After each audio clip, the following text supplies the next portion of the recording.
48.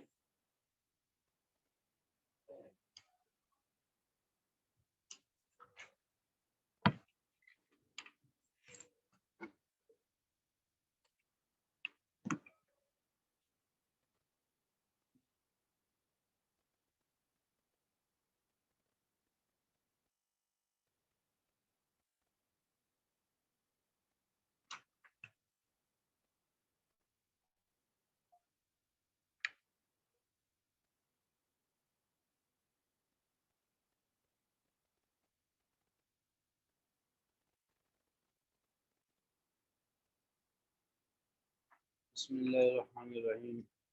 Us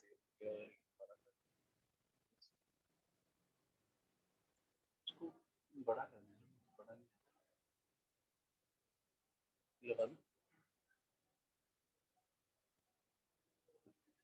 fit to wait page کرنا ہے.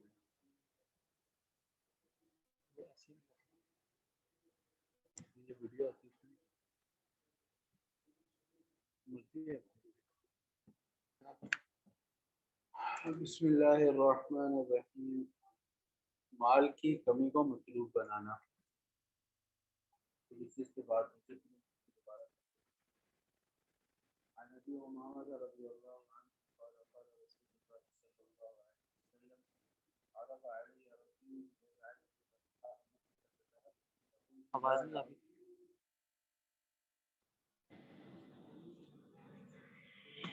ولكن أشبع يوما وأجوع يوما فإذا جعت تضرعت إليك وذكرتك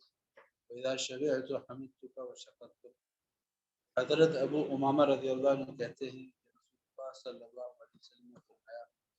کہ اللہ نے میرے سامنے بات کی کہ میرے لوگ مکہ کی وادی کے سنگ ریچھوں کو سونے کا بنا دو. ان میں سے اللہ تعالیٰ کی طرف سے میرے بات ہے کہ اگر تم دولت مند بننا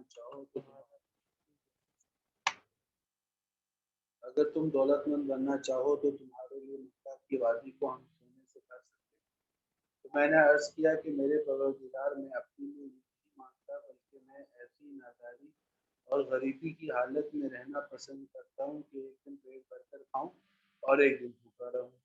تو جب میں بھوکا رہوں تو آپ کے سامنے عاجزی اور گریہ زاری کروں اور آپ کو یاد کروں، اور جب پیٹ بھر کر کھاؤں تو میں آپ کی حمد اور آپ کا شکر کروں. فائدہ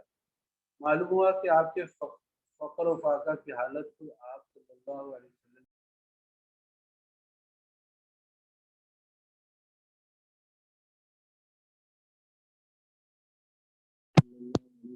فرمایا کہ میرے دوستوں میں بہت زیادہ قابل رشک جو ہلکے بوجھ والا ہو، سبکبار یعنی دنیا کا ساز و سامان اور مال و عیال کے لحاظ سے بہت ہلکا پھلکا ہو، نماز میں اس کا بڑا حصہ ہو اور اپنے رب کی عبادت خوبی کے ساتھ اور صفت احسان کے ساتھ کرتا ہو، اور اس کی اطاعت اعلانیہ تو بہت سے کر لیتے ہیں، وہ پوشیدگی میں بھی کامل اطاعت کرتا ہو، اور وہ چھپا ہوا اور گمنامی کی حالت میں ہو اور مشہور شخصیت نہ ہو جس کی وجہ سے اس کی طرف انگلیوں سے اشارے نہ کیے جاتے ہوں، اور اس کی روزی بھی بقدر ضرورت ہو اور وہ اس پر صابر اور قانع ہو. پھر رسول اللہ صلی اللہ علیہ وسلم نے اپنے ہاتھ سے چٹکی بجائی، جیسے کہ کسی چیز کے جلدی سے ہو جانے کو بتانے کے لیے چٹکی بجاتے ہیں، اور فرمایا اس طرح جلدی سے اس کو موت آ گئی اور اتفاق سے اس پر رونے والیاں بھی کم ہیں، یعنی اس کے زیر کفارت لوگ بھی کم ہیں، جس کی وجہ سے وہ اپنی توانائیوں کا اور اپنے اوقات کا بیشتر حصہ اللہ تعالیٰ کی عبادت کی اور اس کی رضا کے کاموں میں لگاتا ہے. اس کا ترکہ بھی بہت تھوڑا ہے، یعنی دنیا کا مال بھی توڑا ہے، جس کی وجہ سے دنیا کے مال اور اس کے ساز و سامان کے تعلق سے دل خالی ہے. مطلب یہ ہے کہ ایسا شخص دنیا میں آپ اپنے آپ کو محروم نہ سمجھے، بلکہ اس اعتبار سے اس کی حالت قابل رشک ہے کہ اس کی دنیا کی ذمہ داریاں بھی کم ہیں اور دنیا سے تعلق بھی کم ہے اور آخرت کی تیاری خوب نصیب ہوئی ہے. تو مطلب یہ ہے کہ ہمیں نہ مال کی کثرت سے خوشی ہونی چاہیے، آگے بھی یہ بات آ رہی ہے، نہ مال کی کمی سے یا دنیا کے اور نعمتوں کی کمی سے غم ہونا چاہیے، جبکہ ہم اللہ کی عبادت میں مشغول ہوں، بلکہ اللہ کا شکر ادا کرنا چاہیے کہ مال زیادہ ہوگا تو تب بھی اللہ کا شکر ادا کریں کہ اللہ نے بغیر مشقت کا مال دے دیا ہے، تو ہم اس کو دین کے کاموں میں خرچ کریں، اور اگر اللہ نے کم مال دیا تب بھی اللہ کا شکر ادا کریں کہ زیادہ نہیں دیا، ہماری ضرورتیں پوری رکھی ہیں، اور ہمیں آخرت کے لیے کام کرنا آسان ہے، اور حساب بھی کم دینا پڑے گا۔ آگے روایت میں آتا ہے عن ابي الدرداء رضي الله عنه قالت قلت لأبي الدرداء ما لك لا تطلب كما يطلب فلان، فقال إني سمعت رسول الله صلى الله عليه وسلم إن أمامكم عقبة كؤودا لا يجوزها المثقلون فأحب أن أتخفف لتلك العقبة۔ حضرت ام الدرداء رضی اللہ عنہ کہتی ہیں کہ میں نے اپنے شوہر ابو الدرداء سے کہا کیا بات ہے، آپ مال و منصب طلب نہیں کرتے جیسے جس طرح کے فلاں طلب کرتا ہے؟ انہوں نے فرمایا کہ میں نے حضور صلی اللہ علیہ وسلم سے سنا ہے تمہارے آگے ایک بڑی دشوار گزار گھاٹی ہے، اس کو گراں بار اور زیادہ بوجھ والے آسانی سے پار نہ کر سکیں گے، اس لیے میں یہی پسند کرتا ہوں کہ اس گھاٹی کو عبور کرنے کے لیے ہلکا پھلکا رہوں، زیادہ بوجھ کا مال کمایا کیسے، خرچ مناسب کیا کہ نہیں کیا، تو ان ساری چیزوں کا بوجھ اٹھا کے میں اس گھاٹی پہ نہیں جانا چاہتا، اس لیے جو اللہ نے دیا اس پہ شکر کریں اور زیادہ کی طلب نہ کریں، ضرورتیں اللہ پوری کر رہے ہیں اس پہ اللہ کا شکر ادا کرتے ہیں۔ اگلی روایت میں آتا ہے ان النبی صلی اللہ علیہ وسلم قال اثنان يكرههما ابن آدم يكره الموت والموت خير للمؤمن من الفتنة ويكره قلة المال وقلة المال أقل للحساب۔ حضور صلی اللہ علیہ وسلم نے روایت فرمایا کہ دو چیزیں ایسی ہیں جن کو آدمی ناپسند ہی کرتا ہے حالانکہ ان میں اس کے لیے بڑی بہتری ہے۔ ایک تو وہ موت کو پسند نہیں کرتا حالانکہ موت اس کے لیے دنیا کے فتنے اور آزمائش مثلا معصیت میں یا اعتداد میں یا عذاب میں مبتلا ہو جانے سے بہتر ہے۔ ایک ہے کہ ابھی ایمان کی حالت میں اور نیکی کی حالت میں موت آ جائے تو اللہ کے پاس جا کر وہ جو سرخرو ہو جائے، تو انسان میں نہیں، موت بری چیز ہے، موت بری چیز ہے، حالانکہ فرصت اس کے لیے بہتر اس وقت، اور اس وقت اگر اس کو زندگی مل جائے تو دنیا کے آزمائشوں میں ابتلا میں اس میں رہے، اس لیے اس سے بہتر ہے کہ موت ہی، حالانکہ وہ بظاہر لگتا ہے بری چیز ہے حالانکہ اس میں اللہ نے خیر بھی رکھی ہوتی ہے۔ دوسرا انسان کا مال کم ہو جائے تو وہ سمجھتا ہے اوہو مال کم ہو گیا، مال کم ہو گیا، حالانکہ مال کم ہوگا تو حساب بھی کم دینا پڑے گا، حالانکہ مال کی کمی آخرت کے حساب کو بہت مختصر اور ہلکا کرنے والی ہے۔ عن عمران بن حسین قال قال رسول اللہ صلی اللہ علیہ وسلم ان اللہ يحب عبده المؤمن الفقیر المتعفف ابا العیال۔ حضرت عمران بن حسین رضی اللہ عنہ کہتے ہیں کہ رسول اللہ صلی اللہ علیہ وسلم نے ارشاد فرمایا اللہ تعالیٰ کو اپنا وہ مومن بندہ، ایمان والا بندہ بہت پیارا اور محبوب ہے جو غریب اور نادار ہو اور عیال دار ہو، اس کے باوجود باعفت یعنی ناجائز طریقے سے پیسہ حاصل کرنے سے اور کسی کے سامنے اپنی ضروریات ظاہر کرنے سے بھی پرہیز کرتا ہو، تو ایسا بندہ اللہ کو بہت پسند ہے کہ اس کو دنیا کے مال اسباب کم ہے لیکن عفت اس میں پوری ہے کہ لوگوں سے نہ مانگتا ہے نہ کہتا ہے کہ چلو ایسے تو حلال طریقے سے تو بھی مل نہیں رہا تو کوئی جھوٹ بول کر رشوت لے کر کسی کو دھوکہ دے کر ملاوٹ کر کے پیسے کما لو، جو ان چیزوں سے بچ رہا ہے، عفت والی زندگی گزار رہا ہے، اللہ تعالیٰ کو بہت ہی پسند ہے وہ بندہ۔ نیک مقاصد کے لیے حلال مال کی طلب جائز ہے۔ عن ابی ہریرہ رضی اللہ عنہ قال قال رسول اللہ صلی اللہ علیہ وسلم من طلب الدنيا حلالا استعفافا عن المسألة وسعيا على أهله وتعطفا على جاره لقي الله تعالى يوم القيامة ووجهه مثل القمر ليلة البدر ومن طلب الدنيا حلالا مكاثرا مفاخرا مرائيا لقي الله تعالى وهو عليه غضبان۔ حضرت ابو ہریرہ رضی اللہ عنہ سے روایت ہے رسول اللہ صلی اللہ علیہ وسلم نے فرمایا جو شخص دنیا کی دولت حلال طریقے سے اس مقصد سے حاصل کرنا چاہے کہ دوسروں سے سوال نہ کرنا پڑے، پہلی نیت کیا ہو کہ مجھے اللہ میری ضرورتوں کو پورا کر دے تاکہ مجھے کسی مخلوق سے مانگنا نہ پڑے، پہلی شرط یہ، اور دوسری بتایا اپنے اہل و عیال کی روزی کا سامان مہیا کر سکے کہ اللہ میں تو یعنی کہ ایسا ہے کہ اللہ نے میری ذمہ داری لگائی ہے بیوی کی، بچوں کی، گھر بار کی، والدین کی، تو ان کی وہ جو اللہ نے میرے پر فرض لگایا ہے، میرے ذمہ حق رکھا ہے، اس کو پورا کر لوں۔ اور اپنے پڑوسیوں کے ساتھ بھی وہ احسان اور مہربانی کر سکے۔ تیسری نیت یہ ہے کہ میں دوسروں کو بھی، یعنی کہ ایک ہے کہ لوگوں پر نظر رکھتا ہوں، ایک ہے کہ وہ لوگوں پر نظر رکھتا رہوں، دوسرا یہ ہے کہ بلکہ میرے پر تھوڑا سا آ جائے تاکہ میں خود لوگوں کو دینے والا بن جاؤں، پڑوسیوں کو، رشتہ داروں کو، اسی طرح جتنے غریب غربا کو، دوسروں کو میں دینے والا بن جاؤں۔ تو یہ 3 نیتیں ہو گئی۔ پہلی یہ کہ کسی سے مانگنا نہ پڑے، دوسرا میں اپنے جو میرے پر فرض حقوق ہیں ان کو ادائیگی کروں، اور تیسرا یہ کہ دوسروں کا اکرام اور احسان کر سکوں۔ تو قیامت کے دن وہ اللہ سے اس حال میں ملے گا کہ اس کا چہرہ 14ویں رات کے چاند کی طرح روشن اور چمکدار ہوگا۔ یعنی کہ اگر مال ملنے کی امید بھی ہو کہ اللہ تعالیٰ مجھے مال دے دیں، تو ان میں یہ 3 نیتیں ہوں گی، تو پھر وہ بھی مال کا ملنا بھی باعث ثواب ہوگا۔ اور جو شخص دنیا کی دولت حلالی ذریعے سے اس مقصد سے حاصل کرنا چاہے تو میں بہت بڑا مالدار ہو جاؤں، اور اس دولت مندی کی وجہ سے وہ دوسروں کے مقابلے میں فخر کر سکے، بھائی دیکھو دیکھو فلانے کے پاس یہ گاڑی تو میرے پاس یہ والی ہے، یہ فلانے کے پاس یہ اس طرح کے لیونگ سٹینڈرڈ اس کا تو میرا یہ ہے، ایسا ہے۔ اگر کوئی بندہ اس نیت سے حلال مال ہی کما رہا ہے کہ ایک تو میں بہت بڑا مالدار بن جاؤں تاکہ میں لوگوں کے مقابلہ کر سکوں، تفاخر کر سکوں، اور لوگوں پر خرچ کر کے دکھلاوا کر سکے کہ دیکھو بھائی فلانے صاحب کتنا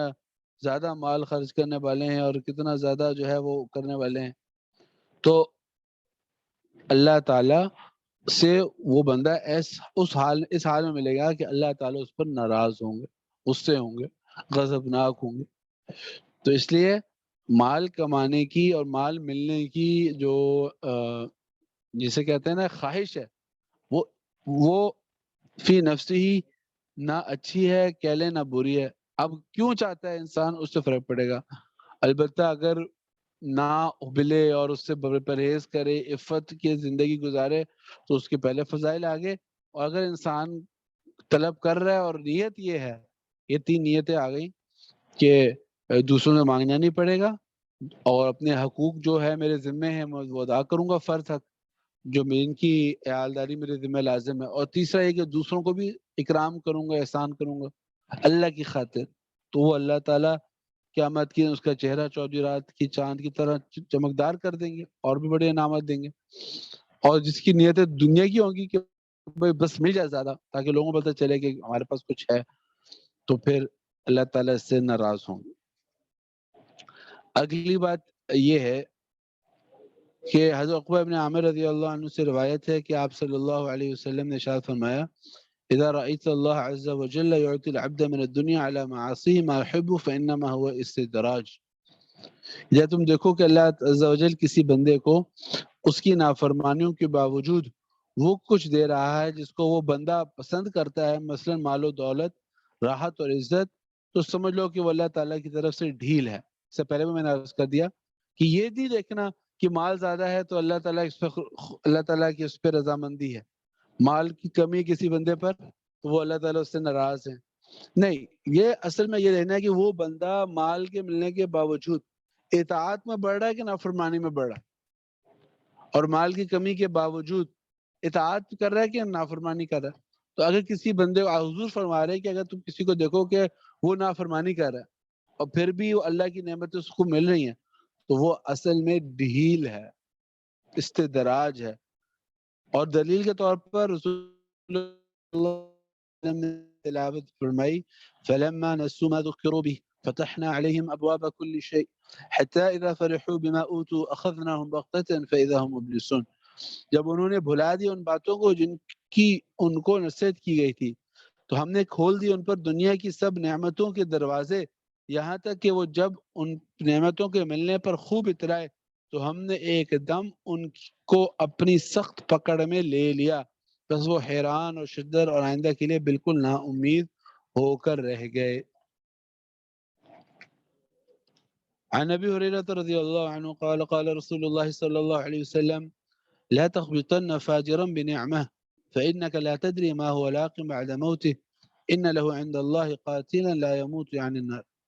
حضرت ابو ہریرہ رضی اللہ عنہ سے روایت ہے کہ حضور صلی اللہ علیہ وسلم شاہ فرمایا تم کسی بدکار کا کافر یا فاسق پر کسی نعمت اور خوشحالی کی وجہ سے ہرگز بھی رشک نہ کرنا، کیونکہ تم کو معلوم نہیں کہ مرنے کے بعد اس پر کیا مصیبتیں پڑنے والی ہیں۔ اللہ کے یہاں آخرت میں اس کے لیے ایک ایسا قاتل یعنی جہنم کی آگ ہے جس کو کبھی موت نہیں آئے گی۔ تو بعض کا تو دنیا میں اللہ پکڑ لیتے ہیں، ورنہ ان چیزوں کا وبال آخرت میں آتا ہے۔ اس نے فرمایا کہ کسی نافرمان شخص کو، چاہے کافر ہو چاہے فاسق ہو، نعمتوں میں پڑا ہوا دیکھ کر غبطہ یعنی حسرت اور یہ نہ سوچنا وہ ہو اس کے پاس کیا چیز ہے اس کو دیکھ کر ہم رش کر رہے ہوں، ایسا نہ ہو۔ زہد، اگلی جو ہے صفت زہد یعنی دنیا سے بے رغبتی۔ زہد کے لغوی معنی کسی چیز سے بے رغبت ہو جانے کے ہیں، اور دین کی خاص اصطلاح میں آخرت کے لیے دنیا کی لذتوں اور مرغوب چیزوں کی طرف سے بے رغبت ہو جانے اور عیش و تنعم کی زندگی ترک کرنے کو زہد کہتے ہیں۔ زہد ایک اختیاری چیز ہے۔ جس شخص کو عیش و تنعم کے مواقع میسر ہوں،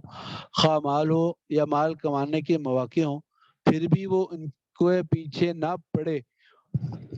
اور آخرت ہی کو اپنا مطمح نظر بنا لے، وہ زاہد ہے۔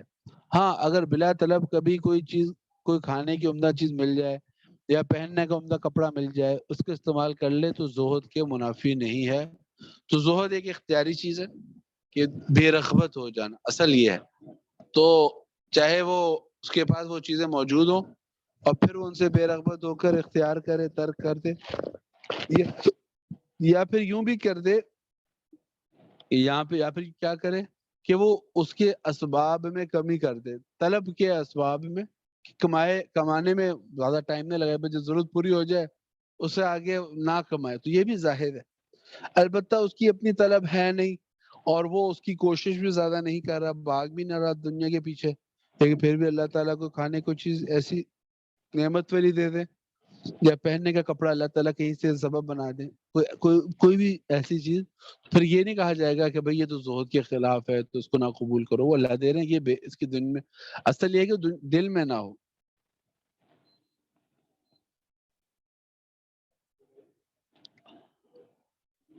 آگے کہتے ہیں حدیث پاک میں آتا ہے،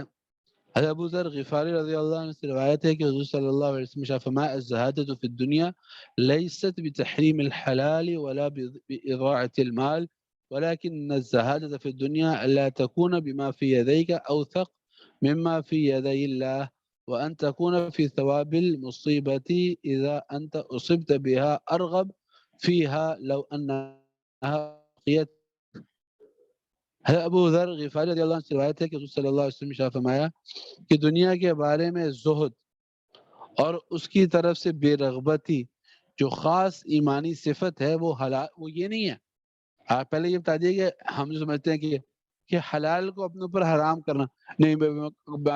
کھانا نہیں کھاؤں گا، میں پانی نہیں پیوں گا، جو چیز اللہ نے حلال کی ہیں ان کو حرام کرنے کا نام زہد نہیں ہے۔ ولا بإضاعة المال، اور نہ ہی بلکہ زہد اس چیز کا نام ہے کہ اپنے مال کو برباد کر دو، کہ نہیں یہ پیسوں سے نہیں کچھ ہوتا تو اپنے نوٹ پھاڑ دیے سارے۔ تو پیسوں کا یا اپنے مال جو اللہ نے دیا ہے اس کو جو ہے ضائع کرنے کا یا کوئی حلال اللہ نے چیز کو حرام کرنے کا نام زہد نہیں ہے، بلکہ زہد اس چیز کا نام ہے کہ زہد کا اصل معیار اور اس کا تقاضا تو یہ ہے کہ جو کچھ تمہارے پاس اور تمہارے ہاتھ میں ہو اس سے زیادہ اعتماد اور بھروسہ تم کو اس پر ہو جو اللہ کے پاس اللہ کے قبضے میں ہے۔ ہاں، جو اللہ نے وعدے کر رکھے ہیں کہ نیک اعمال پہ یہ ملے گا اور جو اللہ کے راستے میں خرچ کرے گا اس کو یہ ملے گا، اور اللہ کے پاس جو وعدے ہیں اس پر اس کو اپنے ہاتھ پر مال سے زیادہ اعتماد ہو، اللہ کے وعدوں پر زیادہ اعتماد ہو بنسبت اس کے دنیا کے اسباب کے، یہ زہد ہے۔ اور اسی طرح جب تم کو کوئی تکلیف اور ناخوشگواری پیش آئے تو یہ ناگواری پیش آئے تو اس کے اخروی ثواب کی چاہت اور رغبت تمہارے دل میں زیادہ ہو بنسبت اس خواہش کے کہ وہ تکلیف اور ناگواری کے بعد تم کو پیش ہی نہ آتی۔ ہاں، انسان کو جب ناگواری آ گئی، ویسے تو یہ منع کی جاتا ہے کہ بھائی کوئی تکلیف آنے کا یا کوئی بیماری آنے کا اللہ سے وہ کوئی یہ نہ کرو کہ کاش میں بیمار ہو جاؤں تو مجھے بڑی ثواب ملے گا، یا کاش مجھے کوئی فقر آ جائے، بلکہ اپنے آپ کو ابتلا میں یا اپنے آپ کو جو ہے مصیبت میں ڈالنے کی امید نہیں کرنی چاہیے. لیکن زہد یہ ہے کہ جب اللہ کی طرف سے کوئی تکلیف آ گئی تو یہ نہ سوچو کہ کاش مجھے تکلیف نہ آتی، بلکہ زہد کا اعلیٰ درجہ یہ ہے کہ اس ثواب پر اب اس ثواب پر اور اس بدلے پر نظر رکھے کہ جو ثواب اور بدلہ اللہ تعالیٰ کی طرف سے اس بندے کو ملے گا. جو ثواب اور بدلہ اللہ تعالیٰ کی طرف سے اب اس بندے کو ملے گا، اس پر اب نظر رکھیں.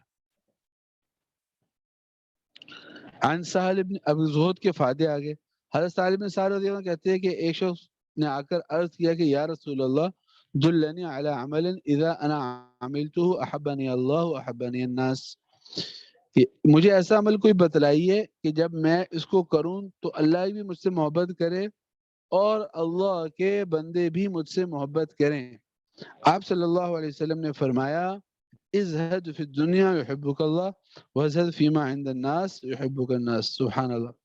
دنیا کی طرف سے بے رغبتی اختیار کر لو،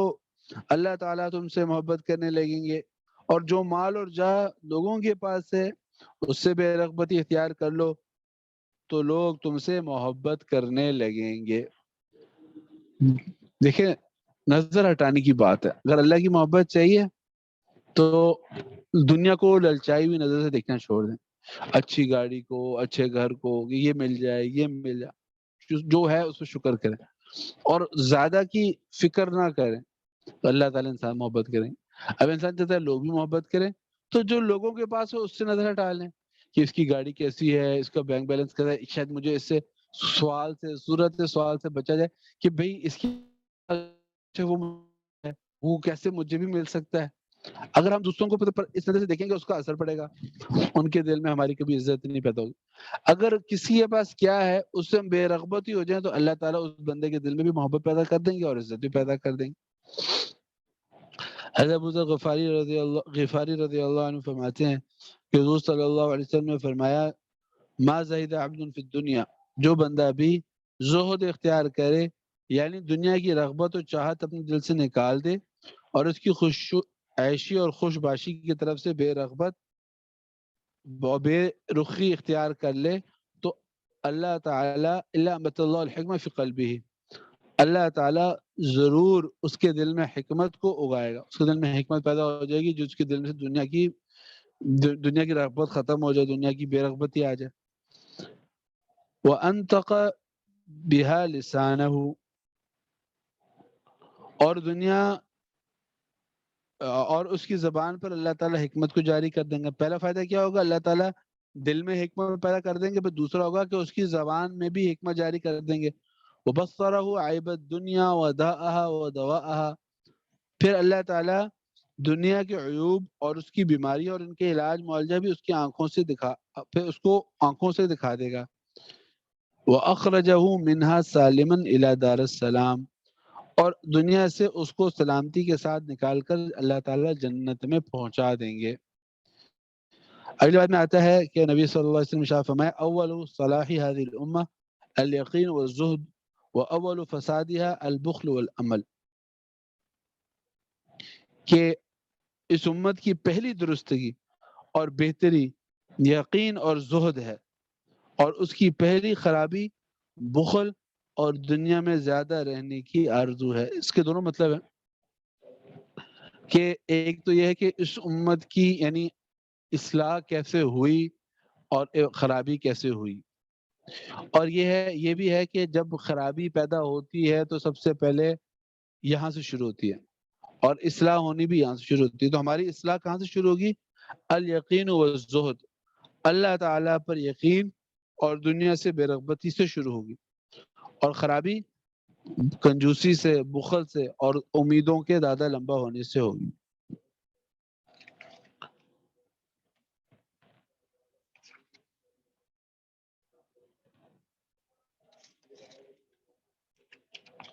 اچھا